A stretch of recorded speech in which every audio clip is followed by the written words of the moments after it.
नमस्कार मित्रांनो, जी योजना आता गाजत आहे मुख्यमंत्री माझी लाडली बहीण योजना, या योजनेचा फॉर्म आपण घर बसल्या कसा भरायचा आहे ते या व्हिडिओमध्ये पाहणार आहोत।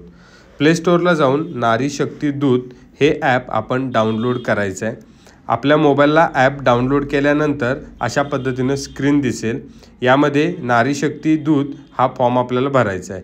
पहिला आपला रजिस्टर मोबाईल नंबर टाकून एक OTP येईल, तो OTP टाकून लॉग इन करायचं आहे। लॉग इन केल्यानंतर आपल्याला एक जनरल इन्फॉर्मेशन विचारली जाईल, त्यामध्ये काही रूल्स असतील ते ॲक्सेप्ट केल्यानंतर आपण प्रोफाईल भरण्यासाठी इथं क्लिक करायचं। पहिला आपलं पूर्ण नाव हे जे कोणाचा मोबाईल असेल त्यांनी भरला तरी चालेल। पूर्ण नाव, त्याच्या खाली ईमेल ID भरायचा आहे।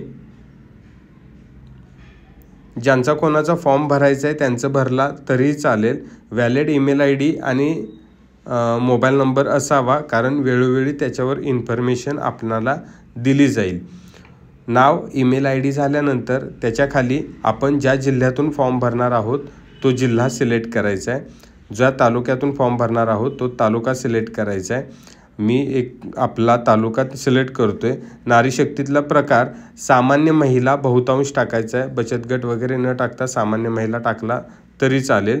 त्यानंतर खाली सबमिट करून आपल्याला मेन फॉर्म भरायचा आहे। यामध्ये संबंधित महिलेचे संपूर्ण नाव, पती किंवा वडील यामध्ये मेन्शन करायचं आहे। पतीचं नाव, महिलेची जन्मतारीख, जन्माचे ठिकाण, त्यामध्ये जिल्हा, गाव आणि पिनकोड टाकायचा आहे। त्यासोबत पत्ता टाकल्यानंतर मोबाईल क्रमांक, आधार क्रमांक जो की बँक अकाउंटला लिंक असेल, आणि त्यानंतर राबवण्यात येणारी योजना जे आपण लाभ घेत आहोत का कोणती ते होय किंवा नाही भरायचं आहे। म्हणजे ही योजना सोडून दुसरा लाभ घेत असेल तर यस किंवा नो असं करायचं आहे। त्याच्या खाली 2 ऑप्शन आहेत, महिला व बालविकास, त्याला कुठलाही टच न करता वैवाहिक स्थिती यामध्ये मेन्शन करायचे आहे। त्यामध्ये विवाहित, अविवाहित, विधवा, परित्यक्ता, निराधार आणि घटस्फोटित यापैकी जे काय असेल ते भरायचं आहे। त्याच्या पुढं आपल्याला बँकेची डिटेल भरायची आहे।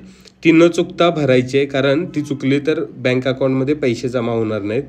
बँकेचे पूर्ण नाव, खातेधारकाचं नाव, बँक खाते क्रमांक, IFSC कोड भरल्यानंतर बँक खाते आपल्या आधार कार्डशी जोडलेले आहे का हे टाकायचं आहे। शेवटी आपल्याला काही डॉक्युमेंट अपलोड करायचे आहे। यामध्ये सर्वप्रथम आधार कार्डचा फोटो, जन्मतारखेचं प्रमाणपत्र, उत्पन्नाचा दाखला, अर्जदाराचे हमीपत्र आणि बँक पासबुक, त्यासोबत अर्जदाराचा फोटो आपल्याला यामध्ये अपलोड करायचा आहे। हमीपत्र पुढं जे आहे त्या पद्धतीनं भरून आपल्याला अपलोड करावं लागेल।